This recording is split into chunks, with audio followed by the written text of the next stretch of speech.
The sun rises over a jagged plateau in the Judean Desert, its red cliffs glowing like embers against the sky.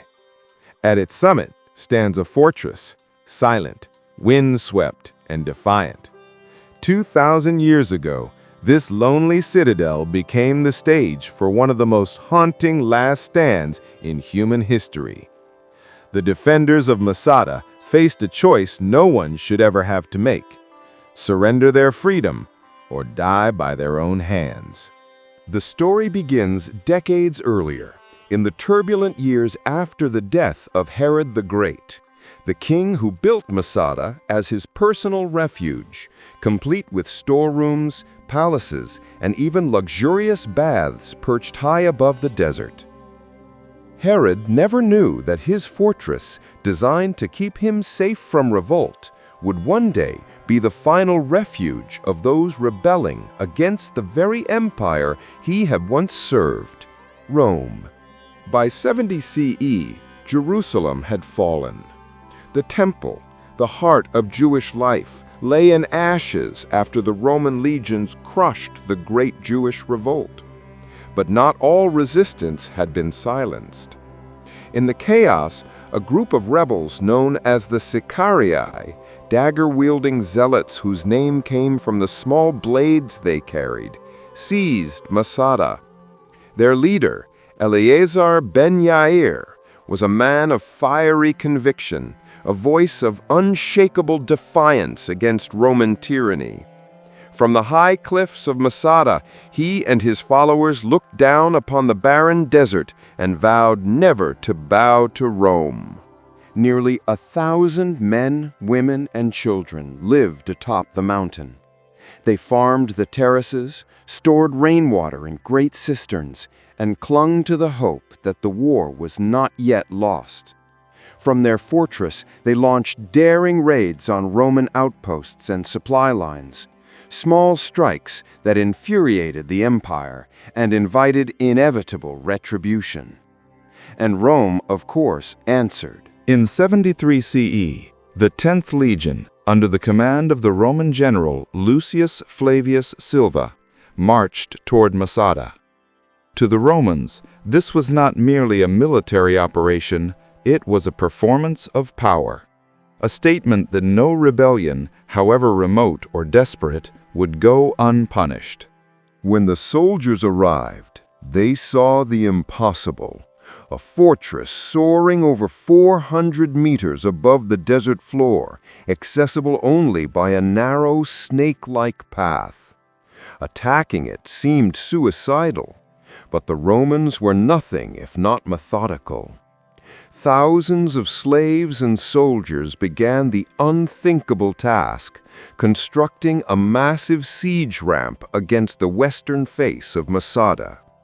Day after day, stone by stone, the ramp grew taller. The defenders watched from above, powerless to stop it, as their doom slowly ascended the mountain. For months, the sound of hammers and shovels filled the desert air. Imagine the sight, a vast Roman camp encircling the base of Masada like an iron ring, its walls and towers trapping the rebels inside. By spring, the ramp reached the fortress wall. A battering ram was moved into position. The final assault was near. Inside, Eleazar ben Yair gathered his people. He knew what awaited them: enslavement, torture, humiliation, the fate of all captured enemies of Rome. But he offered another path. "We were born to die," he said, according to the ancient historian Josephus, "but let us die free." He argued that true freedom meant denying the enemy their victory. That night, as the Romans prepared their final attack, the defenders made their terrible decision. Each man killed his wife and children so they would not be taken alive. Then they cast lots to choose 10 men to kill the rest.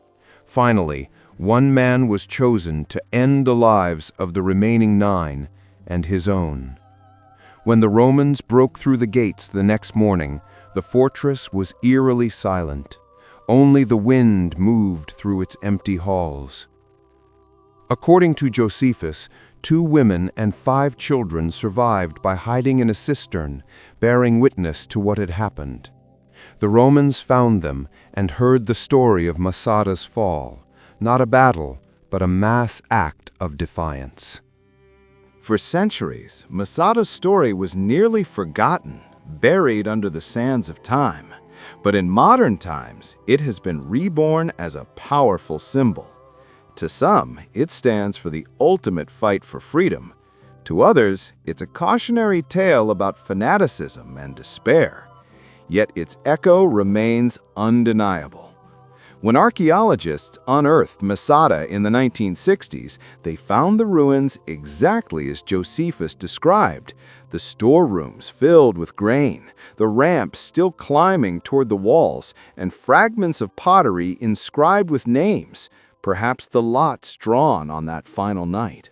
Standing atop Masada today, one can still see the outlines of the Roman camps below, perfectly preserved in the desert dust. The silence feels almost sacred, as if the voices of the fallen still linger in the dry air. Freedom or death, that was their choice. And though centuries have passed, the question still stirs something deep in the human heart. What would you choose when there is no victory left, only the will to remain unbroken? Masada did not fall by force. It fell by conviction.